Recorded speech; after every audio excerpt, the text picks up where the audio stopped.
Good morning. It's April 19th here in Seoul, and I'm Peunji. We begin with these stories making the headlines at this hour, starting with the medical reform in South Korea. Amid the ongoing walkout by trainee doctors in protest over the medical school quota hike, the South Korean government is set to publicly address the issue later this afternoon, for the first time since last week's general election. After carrying out an unprecedented aerial attack last week, Iran has threatened to strike Israeli nuclear sites and reconsider its nuclear policies if its own nuclear facilities are bombed. The full 12-person jury for former U.S. President Donald Trump's hush money criminal trial has been seated after 3 days of intense questioning. This now leaves a search for 6 alternate jurors. The South Korean government will speak about the ongoing healthcare crisis this afternoon for the first time in 10 days. The junior doctors' mass walkout and professors' collective resignations have caused a healthcare crisis in the country. Our Kim Jung-sil starts us off. The government is speaking on the issue of the ongoing healthcare crisis for the first time since last week's general election. The meeting on Friday will be organized by the Central Disaster and Safety Countermeasures Headquarters and chaired by the Prime Minister's office. Likely to be discussed is the Presidential Healthcare Reform Task Force. This social consultation has been set up to discuss the remaining challenges for the reform. The presidential office said the task force could be launched as early as next week. It will have around 20 members, including health ministry officials, groups of doctors, nurses, pharmacists, and patients. On Thursday, Health Minister Cho Kyu-hong said that healthcare reform is a necessary task to protect the lives of the people, re-emphasizing the government's unwavering intention to complete the reform. The government is also speeding up its process to legalize physician assistant nurses amid fierce opposition from doctors. Meanwhile, school presidents from 6 universities proposed accepting only half of the government's quota increase for next year. If the government accepts, the medical student quota would be increased by 1,000 places rather than the government's target of 2,000 extra spots. It's been exactly 2 months since junior doctors nationwide started to submit collective resignations opposing the government's plan to increase the medical student quota by 2,000 next year. Kim Jung-sil, Arirang News. After the general election last week, a modified grain bill that mandates the government buy surplus rice, which the president has earlier vetoed, was directly put to a plenary meeting on Thursday, led by the main opposition party. Our National Assembly correspondent Lee Si-woo explains. The National Assembly's opposition-controlled Agriculture Committee on Thursday directly referred to a plenary session a contentious bill requiring the government to respond to the steep rise and falling grain prices. 11 main opposition Democratic Party committee members and 1 independent voted in favor. They were all those present of the 19-member committee, as 7 ruling People Power Party members had walked out in protest. The revision to the Grain Management Act prompts the government to take active measures to stabilize prices of grain, mainly rice, to help farmers. Such measures include purchasing surplus grain or selling a government-managed inventory of grains. The bill was referred to the Legislation Committee for discussion back in February according to customary procedures. But parliamentary rules also state that a bill pending in the Legislation Committee for more than 60 days can be directly referred to a plenary session if over 3/5 of the original standing committee members agree. This is how the opposition-controlled Agriculture Committee was able to push through the referral of the bill, slightly modified after its original version was vetoed by the president last year. President Yoon Suk-yeol rejected the bill in April of 2023, saying that the compulsory purchase of surplus rice using taxpayers' money is not in any way helpful for farmers. A year has passed since, and the PPP against the bill then and now says that a mandatory purchase will lead to even greater production of surplus grain in the long term.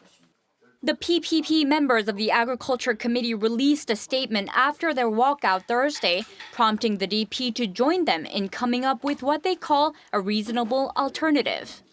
They call the opposition's move a legislative flood in defiance of parliamentary law. The DP members of the committee, too, held a press conference and reiterated the need for a revision, saying that the fluctuating price of grains is threatening farming operations. They said their single-handed referral was necessary for the speedy passing of the bill, while not much time is left for the current assembly. The Agriculture Committee directly referred 4 additional bills to the plenary session on Thursday, including one establishing a legal basis for the founding of a Chamber of Agriculture and Fisheries for those in the sector to voice their opinions.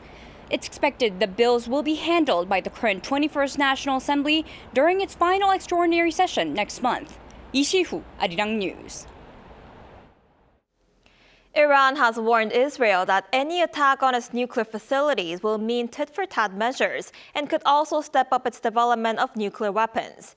Meanwhile, the U.S. vetoed a move that prevented the UN from recognizing a Palestinian state through membership, while a ground offensive in Rafah seems imminent. Lee Seung-jae has the latest. With the armed conflict in Gaza still ongoing after more than 6 months, and Iran and Israel on the brink of a full-blown conflict, tensions in the Middle East continue to rise with each day. Iran's Islamic Revolutionary Guard Corps on Thursday warned that it would target Israel's nuclear sites and may pursue the development of nuclear weapons if Israel strikes Iran's nuclear facilities. The stern warning from Tehran comes after Israeli officials promised a response to Iran's attacks on Israel last Saturday. It's also Iran's most direct warning that it could abandon its policy of refraining from building a nuclear weapon. Currently, Iran is enriching uranium up to 60%, a short technical step away from the more than 90% enrichment needed for an atomic bomb. Over at the UNSC, the United States vetoed a resolution to stop the United Nations from recognizing a Palestinian state, a move which denied the Palestinian Authority full membership of the world body. The move by the U.S. was also echoed by a U.S. State Department official. We also have been very clear consistently that premature actions in New York, even with the best intentions, will not achieve statehood for the Palestinian people. He added that such a move at the UN would statutorily require the United States to cease its funding to the UN. This marks the second Palestinian attempt to become the 194th member of the UN. Meanwhile, a planned ground offensive in Rafah may be imminent following a meeting between U.S. National Security Advisor Jake Sullivan and Israel's security officials. While Washington has expressed its concern over a possible offensive in the southern tip of Gaza due to risks to a large refugee population there, the two sides shared the goal of defeating Hamas. The two sides agree that a ground offensive in the region is necessary in order to completely eliminate the Palestinian militant group. A local Arab media outlet reported that the U.S. government accepted the Israeli military's plan for the Rafah ground operation on the condition that Israel does not retaliate against Iran's airstrike. Lee Seung-jae, Arirang News.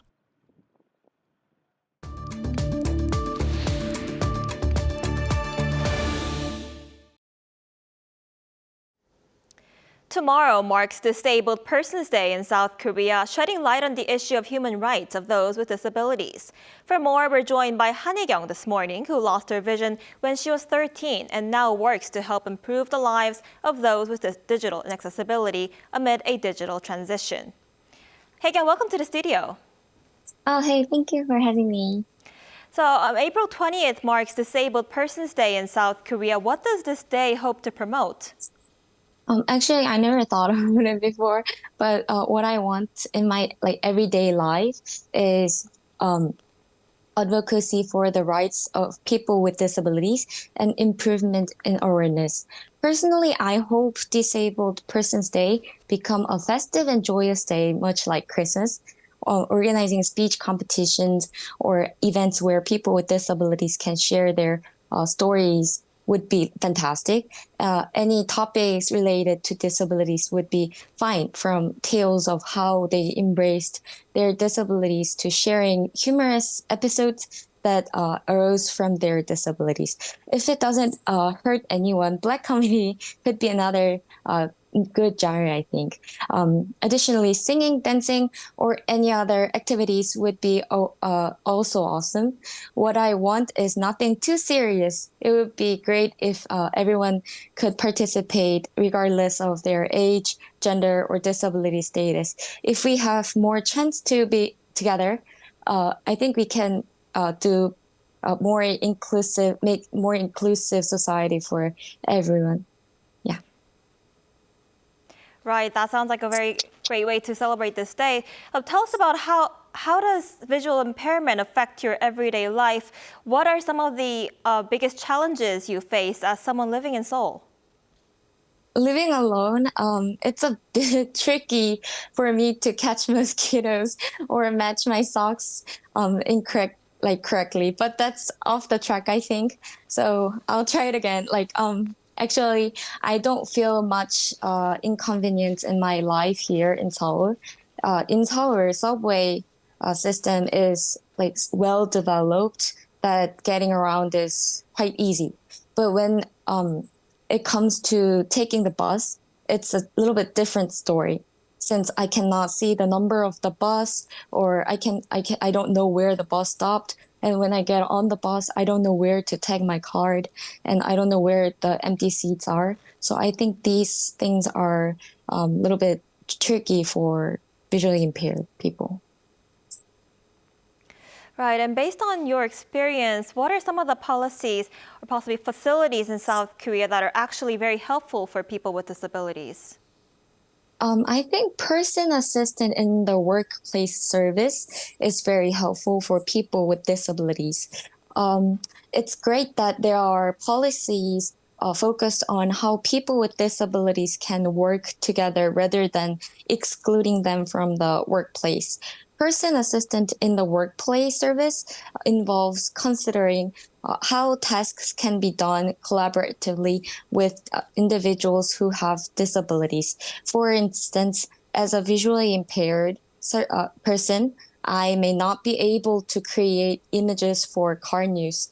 In that case, someone who had this service could assist me by helping with the design, such as like adding or removing images based on my descriptions. So I think this service is good for a lot of people with disabilities. Right, like you just said, there are a lot of changes that came into effect with the COVID-19 pandemic, and digital inaccessibility is probably a major barrier for those with blindness or low visions. So what should be done to overcome this?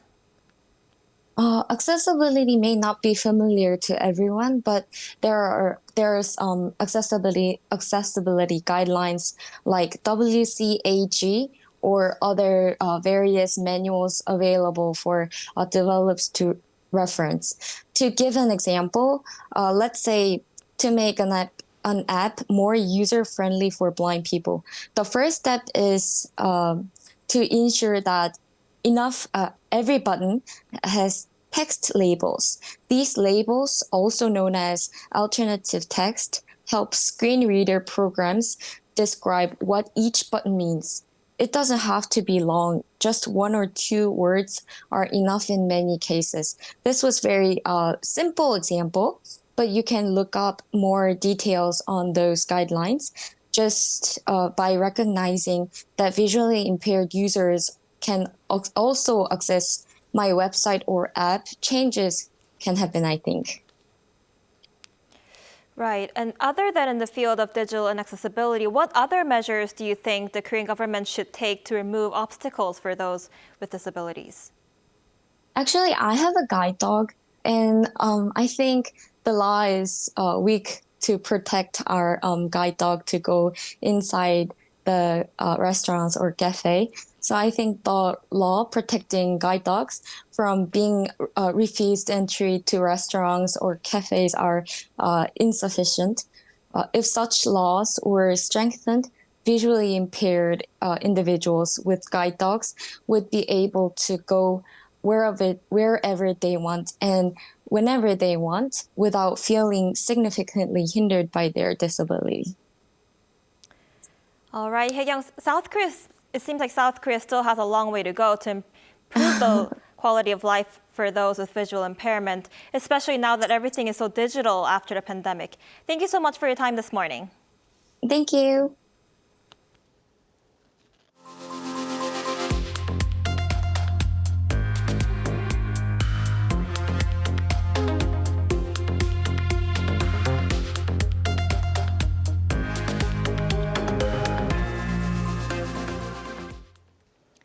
An official at the International Monetary Fund has said exchange rate volatility won't present significant economic challenges to South Korea. During a press briefing in Washington on Thursday, IMF's Director for Asia and Pacific Department, Krishna Srinivasan, called on policymakers in South Korea not to overly focus on what moves the U.S. Central Bank will take, citing limited currency mismatches and manageable possible inflation. A currency mismatch refers to a mismatch in the currency composition of assets and liabilities, where assets are denominated in domestic currency and liabilities in foreign currency. Meanwhile, the official stressed that Seoul should focus on the domestic situation, including price stability, when asked about what the country's central bank should do to preserve financial and economic stability. A declining population has brought many changes to the country, one of them being an increase in the number of homes that are vacant. Against this backdrop, abandoned homes are now going through a transformation. Our Lee Soo-jin has the story. It's a small coffee shop within an alleyway in the central region of South Korea. A buzz of chatter travels through the air, even though it's a weekday, with most of it coming from this coffee shop. At first glance, it seems like your everyday coffee shop, but it was once an abandoned home. Originally built in the 1950s, the house had been left vacant for 13 years before the owner of the coffee shop decided to purchase and transform it into a space that people would find appealing. But he decided to renovate it in a way that would preserve its original form. There are two types of architectural styles here. On this side, you can see elements of Japanese colonial architecture, and on the other side, modern Korean architecture. South Korea has seen a surge in vacant homes from its declining population, with over 130,000 reported across the country as of 2022, nearly half of which are in rural areas. Because vacant homes tend to attract crime, there have been various efforts made by local governments to turn these into community assets. The local administration in Chungju, where this coffee shop is located, provides 10 million won, or around $7,000, in renovation grants for those who purchase vacant homes. The owner says these benefits and his own success story have encouraged others to purchase vacant homes, not just in this alleyway, but also in nearby areas. The home vacancy rate stood at 50% 7 years ago. As of last year, it's at 10 to 12%. Lee Jun-young is someone who bought a vacant home on a street 10 minutes away from the coffee shop. Around 80 to 90% of my decision to purchase a vacant home was influenced by the success of the coffee shop. He is now the owner of not just his own coffee shop, but also a guest house. Locals say that the atmosphere of the town has changed since these vacant homes were transformed. Before, these streets felt run down, but now they have come alive again. She added that she believes the town will continue to flourish as there are other vacant homes currently undergoing renovation. Business owners here say that an ability to see value in the old, as well as more monetary government support, are what will help not just this town but other areas across the nation with high home vacancy rates come alive again. Lee Soo-jin, Arirang News, Chungju. In other news, dessert market trends in South Korea have been changing rapidly, especially because of the impact of social media. Some desserts went viral and gained sudden popularity, but were then forgotten about, leading to small businesses having to close down. Our Park Eun-woo went out to find out more. At South Korea's largest dedicated dessert market, more than 40 brands gather under one roof, selling a range of delightful treats. People began gathering in the mornings, sometimes even in long lines to choose their favorite desserts. I spend about $14 to $21 a day on desserts, which is more than a meal. I usually get desserts that are pretty and popular on social media. With Korean consumers heavily influenced by social media, content creators have been introducing new dessert items that could drive new trends domestically. I think food content creators are a big part of what makes these snacks go viral. And after they go on social media, there's a domino effect. And with news trends surging rapidly, some desserts suddenly gain popularity before the hype dies down and the trend almost disappears. One example is the Chinese sugar-coated fruit snack, tanguru, that went viral last year. According to data from South Korea's Interior Ministry, around 60 tanguru stores had already closed between the start of 2024 and early April. In the whole of last year, a total of 72 stores across the country shut down. A search online shows posts from frustrated tanguru store owners saying that they are selling up. That's compared to the situation in 2023, when the popularity of tanguru resulted in the number of new stores jumping by over 1,300%. One expert explained the reason dessert trends changed so quickly in South Korea. Due to high stress levels, people have a huge desire for desserts, and many of those have a wide but short trending term. Korean consumers are highly affected by others, so as soon as one item goes viral, it withers quickly afterward. He also said people hoping to start a new business should think of the longevity of their products in terms of popularity in order to keep their stores open. Park Onu, Arirang News.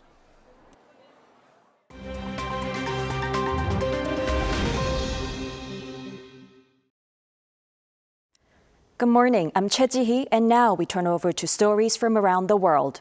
We start off in the U.S., where on Thursday local time, the 12 jury members in former President Donald Trump's historic criminal case in New York have been sworn in.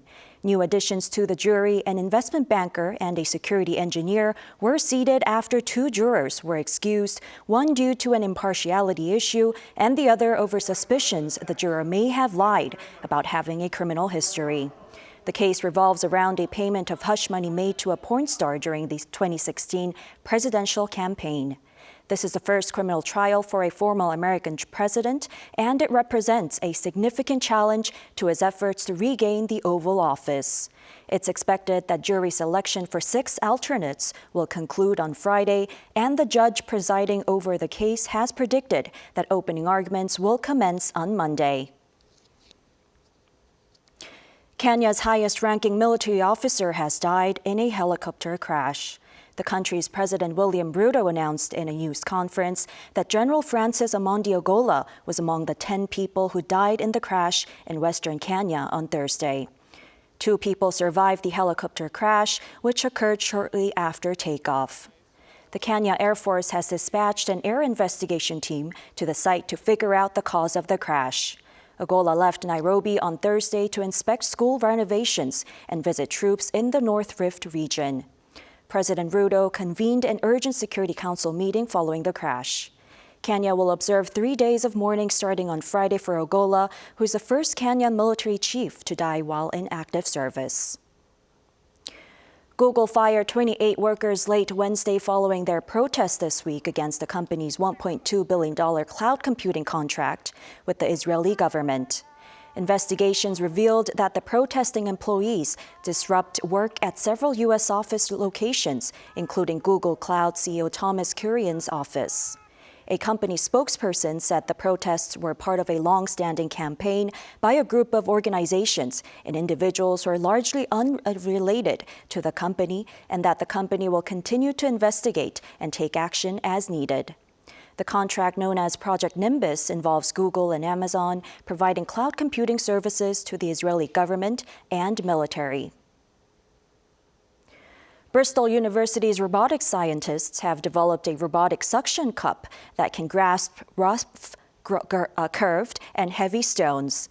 The research team examined the adaptive suction abilities of octopus suckers, which allows them to anchor themselves to rocks. The findings were published on April 18th in the journal Proceedings of the National Academy of Sciences. Now the researchers are aiming to use sensors inside the cups to make the suckers smarter and enable machines with many suckers to be deployed for industrial purposes.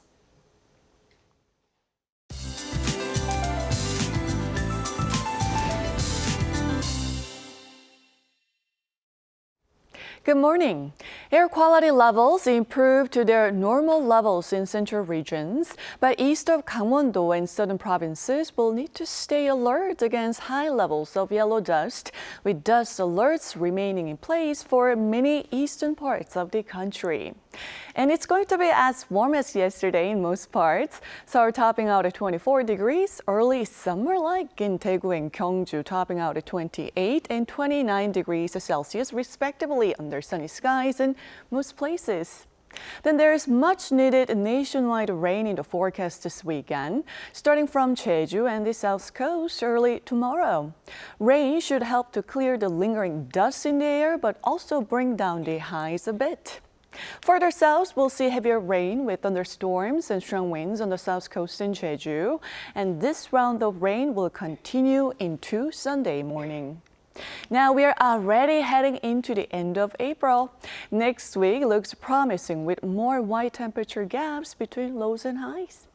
With that in mind, let's take a look at the international weather conditions.